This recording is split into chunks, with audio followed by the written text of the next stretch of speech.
کعبۃ اللہ کے اندر ایک جگہ ہے جس کو رکن یمانی کہا جاتا ہے، اور ایک جگہ ہے جس کو حجر اسود کہا جاتا ہے، اور ایک جگہ ہے جس کو مقام ابراہیم کہا جاتا ہے۔ یہ تینوں پتھر ہیں۔ حجر اسود سے طواف شروع ہوتا ہے اور یہیں پہ طواف ختم ہوتا ہے۔ جب طواف شروع کرتے ہیں تو کہتے ہیں اللہ اکبر۔ جب شروع کرنا ہے پہلے چکر میں تو کہیں گے بسم اللہ اللہ اکبر، اور پھر اس کے بعد ہر چکر میں کہیں گے اللہ اکبر۔ رسول اللہ صلی اللہ علیہ وسلم کا طریقہ ہے کہ بخاری اور مسلم میں حدیث ہے قبل حجر الاسود واستلمه بيده الشریفہ ثم قبل یدہ۔ رسول اللہ صلی اللہ علیہ وسلم نے حجر اسود کو بوسہ دیا ڈائریکٹ، اور کبھی ایسا کیا کہ ہاتھ سے حجر اسود کو چھوا، ہاتھ لگایا حجر اسود پہ اور پھر ہاتھ کو بوسہ دیا۔ اور اسی طریقے سے بخاری مسلم میں ایک اور حدیث ہے کہ رسول اللہ صلی اللہ علیہ وسلم نے محجن جو ایک عصا ہوتا ہے جو سامنے سے تھوڑا ٹیڑھا ہوتا ہے، تو ایسے عصا کو حجر اسود سے لگایا اور اس کو نبی علیہ السلام نے بوسہ دیا۔ تو اس طریقے سے حجر اسود کے بارے میں یہ پتہ چلا کہ یا تو ڈائریکٹ اس کو بوسہ دینا ہے، یا ہاتھ سے چھو کر، یا اسی طریقے سے کسی اور چیز سے چھو کر اس کو بوسہ دینا ہے، یا نہیں تو پھر جہاں کہیں بھی ہو وہاں سے اشارہ کرنا ہے۔ جب اشارہ کریں گے ہاتھ سے تو پھر ہاتھ کو بوسہ نہیں دیں گے، صرف اشارہ کریں گے۔ یہ بھی نبی علیہ السلام سے ثابت ہے۔ تو حجر اسود کو ڈائریکٹ بوسہ دینا ہے، یا کسی چیز سے چھو کر کے پھر اس کو بوسہ دینا ہے، یا یہ کہ صرف اشارہ کرنا۔ جب اشارہ کریں گے تو پھر ہاتھ کو بوسہ نہیں دیں گے۔ یہ حجر اسود کے بارے میں یہ بخاری اور مسلم کی یہ حدیثیں ہیں جو نبی علیہ السلام سے ثابت ہے۔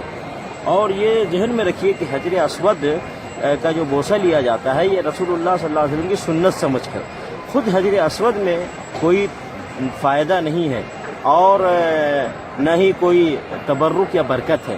رسول اللہ صلی اللہ علیہ وسلم کی سنت سمجھ کر کے حجر اسود کو بوسہ دیا جاتا ہے۔ عمر بن خطاب رضی اللہ تعالیٰ عنہ کا مشہور قول ہے جو بخاری شریف میں موجود ہے۔ عمر رضی اللہ تعالیٰ عنہ نے فرمایا تھا حجر اسود کے بارے میں انی اعلم انک حجر لا تضر ولا تنفع ولولا انی رأیت النبی صلی اللہ علیہ وسلم یقبلک ما قبلتک۔ عمر رضی اللہ تعالیٰ عنہ جب طواف کرتے تو فرماتے حجر اسود کے پاس کہ حجر اسود مجھے پتہ ہے کہ تو ایک پتھر ہے، نہ تو کوئی نقصان دے سکتا ہے نہ تو کوئی فائدہ پہنچا سکتا ہے، اگر میں رسول اللہ صلی اللہ علیہ وسلم کو چومتے ہوئے نہ دیکھتا تو میں نہ چومتا۔ یعنی حجر اسود کو رسول اللہ صلی اللہ علیہ وسلم کی سنت سمجھ کے چوما جاتا ہے، یہ نہیں کہ حجر اسود میں کوئی دنیاوی فائدہ ہے یا یہ کہ دنیاوی نقصان سے بچنے کا کوئی ذریعہ ہے، ایسی کوئی چیز نہیں ہے۔ اسی طریقے سے یہ ذہن میں رہے کہ حجر اسود کے علاوہ کائنات میں کوئی پتھر نہیں ہے کہ جس کو آدمی چومے۔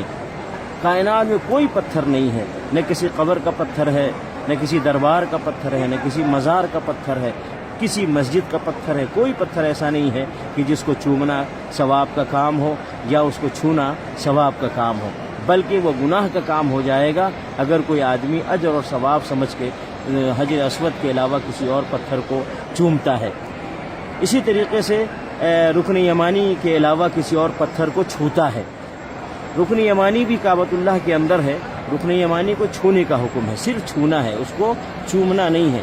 اسی لیے حدیث میں آتا ہے کان یمسح النبی صلی اللہ علیہ وسلم علی الرکن الیمانی فی کل طوافہ، کہ رکن یمانی کو نبی علیہ السلام چھوتے تھے ہر طواف کے اندر۔ یہ مسند احمد، ابو داؤد، النسائی میں یہ حدیث ہے۔ تو رکن یمانی کا مسئلہ یہ ہے کہ اس کو چھونا ہے، اگر چھو سکتے ہیں تو، اگر نہیں چھو سکتے ہیں تو پھر ایسے ہی وہاں سے گزر جانا ہے، اشارہ نہیں کرنا ہے۔ اور اسی طریقے سے رکن یمانی کو چومنا نہیں ہے، صرف چھونا ہے۔ یہ نبی علیہ السلام کی سنت ہے۔ حجر اسود کو چومنا بھی ہے، چھونا بھی ہے، اور اشارہ بھی کرنا ہے، حالات کے حساب سے کرنا ہے۔ لیکن رکن یمانی کو صرف چھونا ہے، اس کو چومنا نہیں ہے اور اس کو اشارہ بھی نہیں کرنا ہے، بلکہ وہاں سے صرف گزر جانا ہے، اور یہ ذہن میں رہنا چاہیے۔ اسی طریقے سے کائنات میں کوئی پتھر نہیں ہے رکن یمانی کے علاوہ کہ جس کو آدمی جا کر کے ہاتھ لگائے اور اس کو ہاتھ لگا کر کے یہ سمجھے کہ یہ ثواب کا کام ہے۔ ثواب کا کام نہیں بلکہ وہ گناہ کا کام ہو جائے گا۔ اسی طریقے سے ایک اور پتھر ہے، اس کو مقام ابراہیم کہا جاتا ہے۔ مقام ابراہیم کو نہ چومنا ہے، نہ چھونا ہے، نہ اشارہ کرنا ہے، کچھ نہیں۔ مقام ابراہیم کے بارے میں اللہ رب العالمین نے فرمایا واتخذوا من مقام ابراہیم مصلی، سورہ بقرہ میں آیت ہے کہ مقام ابراہیم کے پاس جا کر نماز پڑھنا چاہیے۔ اگر نماز پڑھ سکتے ہیں طواف کے بعد وہاں جا کر کے نماز پڑھیں مقام ابراہیم پہ، نہیں تو جہاں جگہ ملے وہاں پہ نماز پڑھنا چاہیے۔ یہ ذہن میں رہے میرے بھائیوں کہ مقام ابراہیم کو نہ چومنا ہے، نہ چھونا ہے، اور نہ یہ سمجھنا ہے کہ وہاں اس کو چھونے سے کوئی برکت حاصل ہوتی ہے اور کوئی فائدہ ملتا ہے۔ یہ ذہن و دماغ سے نکال دینا چاہیے کہ وہاں کوئی فائدہ ہے یا کوئی برکت ہے۔ صرف نماز پڑھنے سے کا حکم اللہ رب العالمین نے دیا ہے۔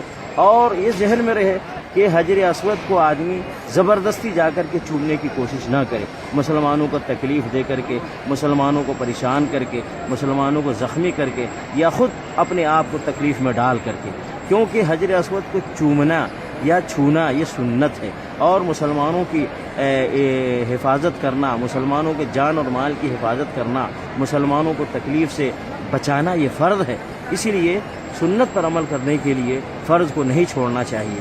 تو بہت سارے مسلمانوں کو دیکھا گیا ہے کہ وہ حجر اسود کو چومنے یا چھونے کے لیے لوگوں کو تکلیف دیتے ہیں، لوگوں کو پریشان کرتے ہیں، اور بلکہ خود اپنے آپ کو زخمی کرتے ہیں۔ بلکہ ایسے بھی واقعات پیش آئے ہیں کہ حجر اسود کو چومنے کے لیے جب لوگ گئے ہیں تو وہاں لوگوں کی موت واقع ہو گئی ہے، دم گھٹ کر کے، لوگوں کے بیچ میں دب کر کے وہ مر گئے ہیں۔ تو اس طرح کا کام نہیں کرنا چاہیے مسلمانوں کو۔ یہ کعبۃ اللہ یہ احترام کی جگہ ہے، یہ ادب کی جگہ ہے۔ سارے دنیا کے مسلمانوں کو چاہے مرد ہو یا عورت یہاں ادب اور احترام سے رہنا چاہیے، ادب اور احترام سے یہاں طواف کرنا چاہیے، ادب اور احترام سے اگر موقع ہو تو حجر اسود کا بوسہ لینا چاہیے، ادب اور احترام کے ساتھ اگر موقع ہو تو رکن یمانی کو ہاتھ لگانا چاہیے، اور اسی طریقے سے اگر موقع ہو تو ادب اور احترام کے ساتھ حجر اسود کے پاس یہ مقام ابراہیم کے پاس جا کر نماز پڑھنی چاہیے۔ یہ ذہن میں رہے، نہ خود اپنے آپ کو تکلیف میں ڈالیں، نہ کسی مسلمان کو تکلیف میں ڈالیں، چاہے وہ عورت ہو یا مرد۔ عورتوں کو بھی اس کا خیال کرنا ہے اور مردوں کو بھی اس کا خیال کرنا ہے۔ ہر موقع پر، ہر معاملے میں اللہ کے حکم کو سامنے رکھنا چاہیے، محمد رسول اللہ صلی اللہ علیہ وسلم کی سنت اور طریقے کو سامنے رکھنا چاہیے۔ آدمی اپنے خواہش پر نہ چلے، اپنی طبیعت پر نہ چلے۔ آدمی یہ نہ سوچے میری خواہش اور تمنا ہے حضرت کو بوسہ دینے کا، میری خواہش اور تمنا ہے رکن یمانی کو چھونے کا، میری خواہش اور تمنا ہے مقام ابراہیم کے پاس نماز پڑھنے کا۔ نبی علیہ الصلوۃ والسلام نے فرمایا ہے کہ لا یؤمن احدکم حتی یکون ہواہ تبعا لما جئت بہ۔ نبی علیہ الصلوۃ والسلام نے فرمایا ہے کہ کامل ایمان والا وہ بندہ نہیں ہو سکتا جب تک کہ وہ اپنی خواہشات کو میرے حکم کے تابع نہ کر دے۔ ایک طرف ہماری خواہشات ہے اور دوسری طرف نبی علیہ الصلوۃ والسلام کی سنت ہے۔ ہم اپنی خواہش کو پوری کرنے کے لیے رسول اللہ صلی اللہ علیہ وسلم کی سنت کی مخالفت کرتے ہیں، ایسا نہیں کرنا چاہیے۔ لوگوں کو ہم دعا کرتے ہیں اللہ رب العالمین مسلمانوں کو قرآن مجید کے حکم کے مطابق، اللہ رب العالمین کے حکم کے مطابق، قرآن مجید میں جو احکامات آئے ہیں اس کے مطابق، رسول اللہ صلی اللہ علیہ وسلم کے ارشادات، فرامین اور سنتوں کے مطابق زندگی گزارنے کی توفیق عطا فرمائے، اور عمرہ کرنے کی توفیق عطا فرمائے، طواف کرنے کی توفیق عطا فرمائے۔ ہر موقع پر اللہ اس کے رسول صلی اللہ علیہ وسلم کی سنت کو سامنے رکھتے ہوئے عمل کرنے کی توفیق عطا فرمائے۔ آمین۔ صلی اللہ علیہ نبینا محمد۔